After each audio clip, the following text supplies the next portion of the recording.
Olá, o Academia já está no ar. Hoje vamos falar sobre a poluição dos oceanos e o papel de cada um de nós na proteção do nosso ecossistema. A dissertação que aborda o tema é da mestra em Direito, Estado e Constituição, Ana Caroline Machado da Silva. Por uma abordagem ecossistêmica na responsabilidade civil ambiental. Uma análise com base em casos de poluição marinha com origem terrestre. Dissertação apresentada ao Programa de Pós-Graduação em Direito da Universidade de Brasília, como requisito parcial à obtenção do grau de mestre em Direito, Estado e Constituição, sob a orientação da professora doutora Gabriela Garcia Batista Lima Moraes. Oceanos repletos de plástico. São 8 milhões de toneladas deste resíduo que entram nos mares todos os anos, uma ameaça à vida marítima. Os dados são da Organização das Nações Unidas. A poluição marinha é caracterizada pela presença de lixo sólido e poluentes líquidos provenientes das atividades do homem. A previsão assustadora é de que até 2050 pode haver mais plástico do que peixes nos oceanos. Segundo a ONU, 60% a 80% de todo o lixo do mar é plástico. A responsabilidade civil é uma saída para que esse cenário mude. É o que vamos discutir agora no Academia.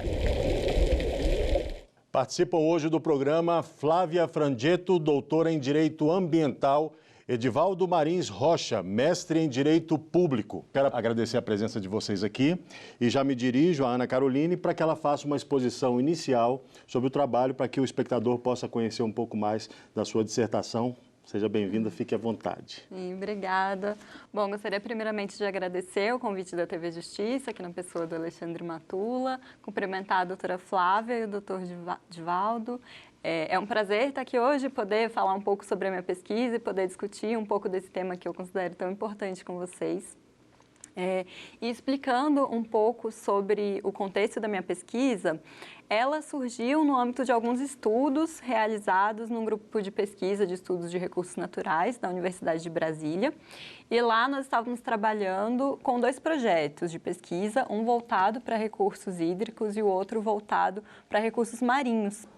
E no decorrer desses estudos, nós fomos percebendo um problema muito recorrente, que era uma dificuldade do direito de lidar com a complexidade desses ambientes, dessas áreas aquáticas, e uma dificuldade de integração mesmo, porque são ambientes que sofrem as interferências de várias atividades. São ambientes que naturalmente já são muito dinâmicos, que já sofrem um estresse natural do meio, que recebem poluição com várias origens, são danos que se acumulam com o tempo, poluições que às vezes percorrem longas distâncias, e além da própria complexidade comum do direito ambiental, nesses ambientes a gente verificava desafios adicionais. Então eu decidi trabalhar na minha dissertação com o tema da poluição marinha com origem terrestre e que impactava também nos recursos hídricos. E esse tipo de poluição, a poluição com origem terrestre no mar, ela é responsável por 80% da poluição existente no mar. Então, eu resolvi trabalhar com a perspectiva da responsabilidade civil, porque eu verifiquei uma dificuldade da teoria tradicional de trabalhar com esses problemas, porque é muito difícil você comprovar no processo judicial pensado para litígios individuais na comprovação dos elementos da responsabilidade civil. Você comprovar o dano, o nexo de causalidade, dimensionar esses danos e determinar medidas de reparação e de prevenção adequadas. Então, eu resolvi utilizar como o enfoque do meu trabalho para tentar solucionar esse problema a abordagem ecossistêmica, que é um conceito mais comum na gestão, para trabalhar justamente com essa integração em áreas que sofrem a influência de várias atividades. É um conceito ainda muito incipiente, principalmente no campo do direito, e ele vem sido previsto em alguns instrumentos internacionais, relatórios de organizações internacionais, alguns documentos produzidos em decorrência da Rio+20, na Agenda 21, nas diretrizes da FAO também. E no Brasil ainda está caminhando, iniciando essa introdução no direito. Já começamos a ter previsão nos planos setoriais de recursos marinhos. E no que consiste essa abordagem? Ela traz a ideia de compreensão do meio ambiente a partir de sistemas, o ecossistema, e dentro desses sistemas eu tenho várias influências e eu vou analisar as relações econômicas, sociais e ecológicas. E eles trazem alguns parâmetros que eu tento no meu trabalho trazer para o direito, de forma a esclarecer um pouco, tentar introduzir no direito esses conhecimentos de outras áreas que são muito importantes no direito ambiental. Então, as principais contribuições que eu consegui constatar com o tema seriam para uma análise de tolerabilidade do ecossistema sobre os efeitos das atividades humanas como forma de você compreender a caracterização do dano ambiental, a introdução do conhecimento científico no processo judicial de uma forma mais técnica e mais bem sistematizada, mais planejada, o conceito de serviços ecossistêmicos, da compreensão dos benefícios que os ecossistemas trazem para os seres humanos como uma forma mais objetiva de medir o impacto dos danos ambientais, de valorar esses danos e permitir a reparação, a participação social, principalmente nos instrumentos negociados, como os termos de ajustamento de conduta, e a questão da gestão adaptativa, que seria o direito a olhar para a gestão como uma gestão que precisa se adaptar às mudanças que vão acontecendo no meio ambiente,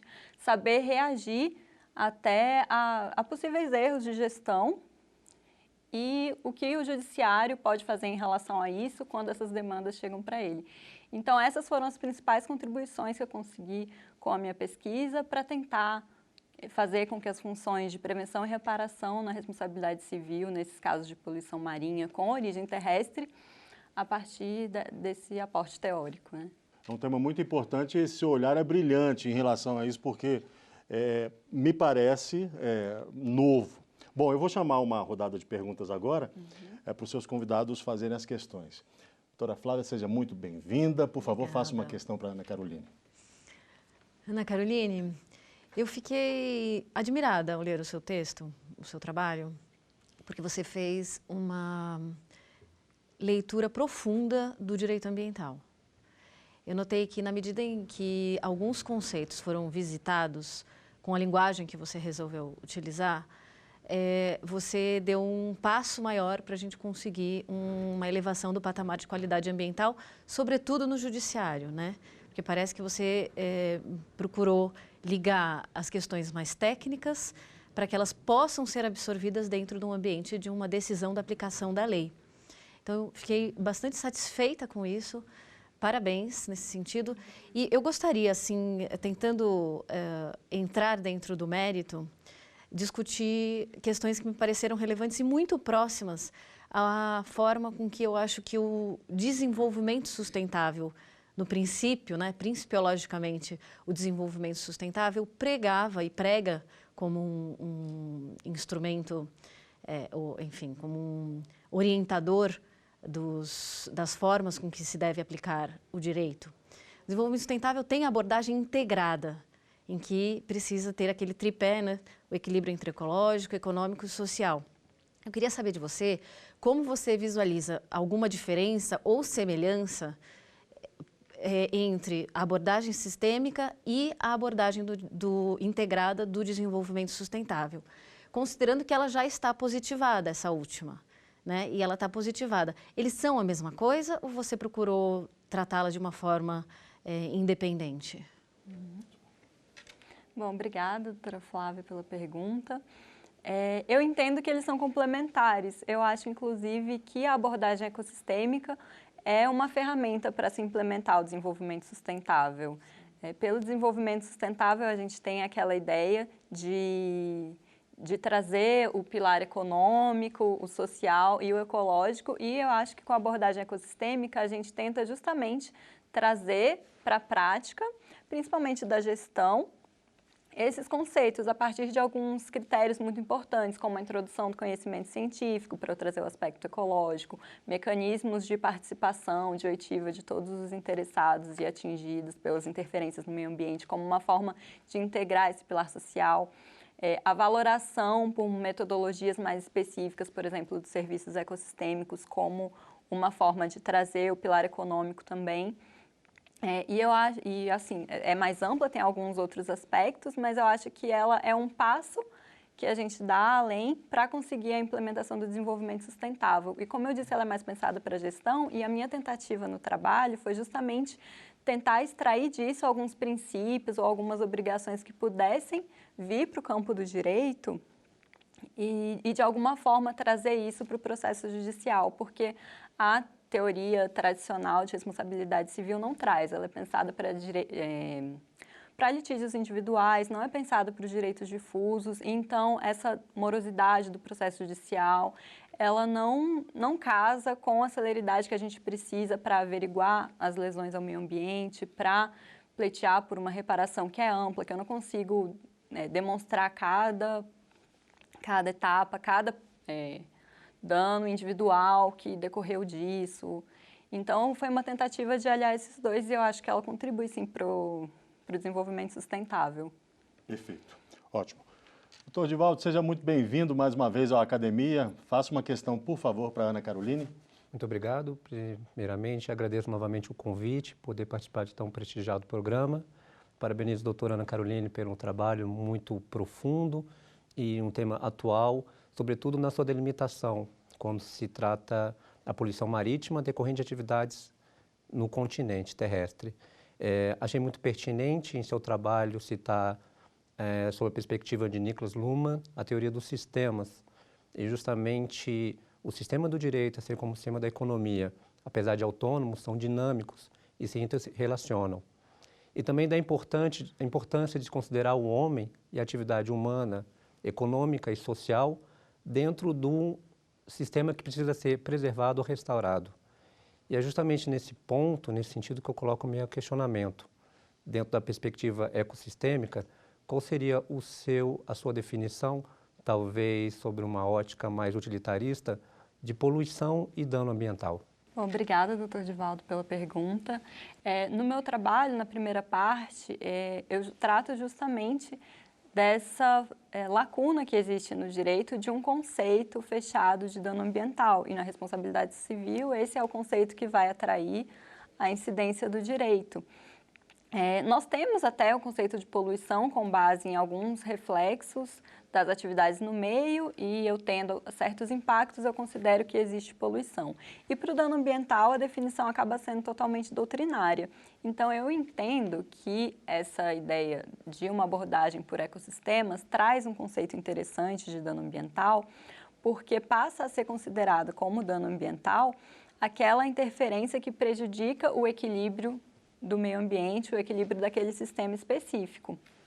Então, eu vou analisar, na verdade, vou estabelecer um critério de tolerabilidade, de qual intervenção humana que causa um impacto ambiental que ainda é aceitável e a partir de quando eu tenho um dano ambiental, que vai me trazer o dever de indenizar. Então, eu acho que esse é um passo importante, essa ideia do critério de tolerabilidade, e na prática ele pode se materializar, por exemplo, por parâmetros que a gente estabelece de padrões de emissão de poluentes ou parâmetros para a qualidade da água, que precisam ser complementados também com outros elementos de prova, muitas vezes porque eles não são absolutos, eles são relativos.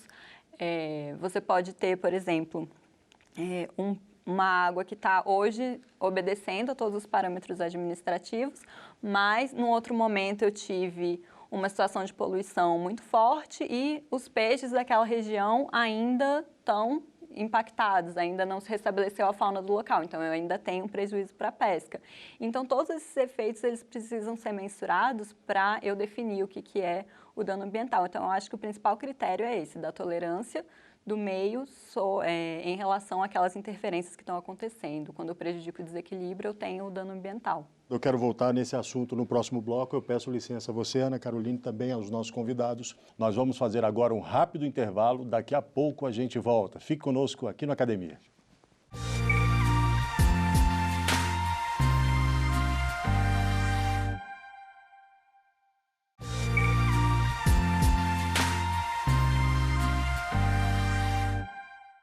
E o programa Academia está de volta hoje falando sobre a poluição marinha e a responsabilidade civil ambiental. A expositora é a mestra em Direito, Estado e Constituição, Ana Caroline Machado da Silva. E estão com a gente a doutora em Direito Ambiental, Flávia Frangetto, e o mestre em Direito Público, Divaldo Marins Rocha. Bom, Ana Caroline, no bloco anterior, você fazia um pouco essa diferenciação entre o dano ambiental e a poluição, mas eu queria só fazer uma incisão no seguinte. É necessariamente, ao se ter a poluição, você vai ter o dano ambiental? É sempre que isso acontece? Só para esclarecer para o nosso espectador, necessariamente houve poluição, então já tem dano ambiental ou não? Depende da dimensão disso. Bom, Alexandre, no direito acaba que nós temos uma definição mais específica de poluição, que vem na Política Nacional do Meio Ambiente, e ela prevê a degradação ambiental, que traz algumas consequências específicas, como prejuízo à saúde humana e algumas espécies. Mas o conceito, quando a gente vai trazer para tentar responsabilizar alguém, é o de dano ambiental, que é um conceito que não existe em nenhuma norma. Então, quase sempre a poluição, pela própria definição dela, como algo que causa uma degradação, ela vai trazer o dever de indenizar. Só que eu posso ter outras situações não previstas num rol da norma, que também vão me trazer um desequilíbrio no meu ecossistema. Então, esse conceito de dano, eu entendo que ele acaba sendo mais amplo e a poluição é uma das causas do dano ambiental. E quando você me perguntou se toda a poluição causa dano, na verdade, a gente chama de impacto ambiental aquela alteração que não é muito relevante e não chega a ser relevante para o direito, que toda ação humana tem algum reflexo, mas para o direito interessa aquela que causa um dano, para o direito na responsabilidade civil. Perfeito, estou satisfeito. Doutor Divaldo, por favor, faça mais uma questão para a Ana Caroline. Perfeito. Dada a complexidade do tema, e justamente por sua delimitação, necessariamente vai tratar de áreas onde ocorre a transição entre água doce e água salgada, trazendo uma complexidade maior num tema já complexo. Vejo que o seu trabalho foi muito bem abordado, a questão dos serviços ecossistêmicos. Gostaria que fosse abordado esse tema e como ele pode ser útil na questão da valoração do dano numa indenização, na reparação civil. Bom, doutor Divaldo, o conceito de serviços ecossistêmicos, ele ainda é muito incipiente no direito e o que a gente tem de mais parecido, por enquanto, no ordenamento no Brasil é a previsão dos pagamentos por serviços ambientais, que seria você valorizar ações que promovem esses serviços. O que são os serviços ecossistêmicos? São os benefícios que nós, seres humanos, recebemos de alguns processos que acontecem na natureza. E essa metodologia, ela tenta dimensionar quais são esses benefícios. E esses benefícios, quando eles são patrimoniais, quando eles são materiais, como, por exemplo, a produção de alimentos ou a geração de renda pelo turismo, é mais fácil de mensurar. Mas quando eu estou falando, por exemplo, de uma importância cultural daquele meio, de valores imateriais, é mais difícil. Mas já se tem desenvolvido técnicas, metodologias para tentar averiguar isso, ouvindo as pessoas, fazendo entrevistas, tentando perceber daí qual o valor que aquela degradação afetou, né? É uma metodologia que pode ser utilizada na gestão, eu vou mensurar os serviços que vão ser atingidos por um certo empreendimento e daí eu tiro até uma análise de custo-benefício. Vale a pena interferir aqui, permitir, por exemplo, a exploração de um certo minério numa área em que o turismo é muito forte. Então, eu vou ter um impacto sobre o turismo. Vale a pena eu liberar ou não essa atividade? E eu tentei trazer isso para o momento de pós-dano ambiental, né?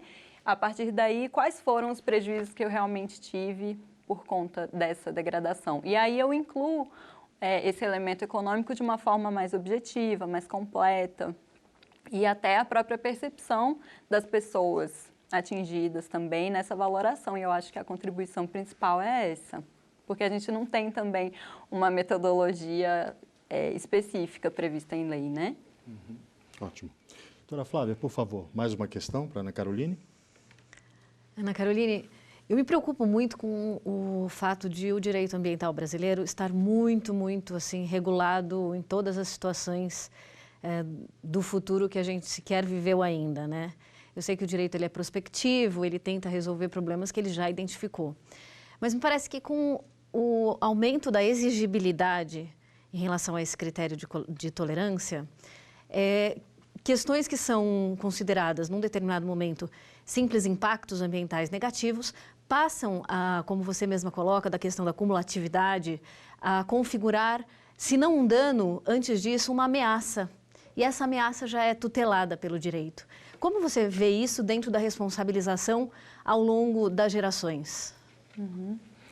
Esse é um dos principais desafios, eu acredito, para você lidar com o dano ambiental, que é justamente esse caráter de acúmulo de várias ações, às vezes não muito significativas, mas que juntas vão somar num desequilíbrio relevante para o meio ambiente, para aquele ecossistema. E aí o direito vai ter que buscar alternativas para lidar com isso, né? A própria ideia da responsabilidade solidária, de eu permitir que todas as pessoas que de alguma forma contribuíram para a ocorrência desse dano, elas tenham que arcar em alguma medida com isso, já é um início. Aí a gente vai ter previsões de fundos de reparação, algumas tentativas de solucionar esse problema. A gente acaba tendo uma dificuldade muito grande de comprovação. E eu acho que alguma evolução nesse sentido só vai ser possível a partir do momento que a gente levar mais a sério o conhecimento científico. Às vezes a gente acaba trabalhando muito com algumas ideias de presunção, inverte o ônus da prova e tudo que às vezes é benéfico até na área ambiental, porque é muito difícil você comprovar tudo, mas que... às vezes nós podemos evoluir e tentar, eu acho que o judiciário precisa ter um olhar diferenciado sobre a questão ambiental e sobre a forma de produzir prova no direito ambiental. Eu gosto sempre de trazer aqui no programa essas discussões e essas situações de uma forma prática. Eu queria fazer uma questão para você que é o seguinte: as pessoas que frequentam as praias, né, e aí necessariamente existe algum impacto nos oceanos, né, como é que há a responsabilização dessas pessoas que sujam, né, esses sujões que sujam as praias, enfim. Existe algum tipo, no Brasil hoje, algum tipo de responsabilização individual desse tipo de impacto ou dano que é causado?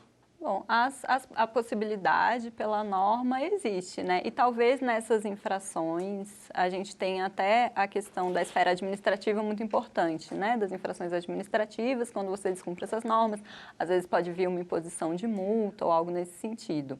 E aí, no âmbito da responsabilidade civil, eu vou ter a reparação de um dano. Aí eu vou precisar realmente verificar qual foi a consequência daquela ação específica. Então, pensando numa pessoa individualmente, com uma ação considerada menos significativa, como jogar, por exemplo, um papel de bala na praia, já é um pouco mais difícil pensar numa comprovação para exigir uma reparação. Eu consigo pensar mais numa autuação administrativa.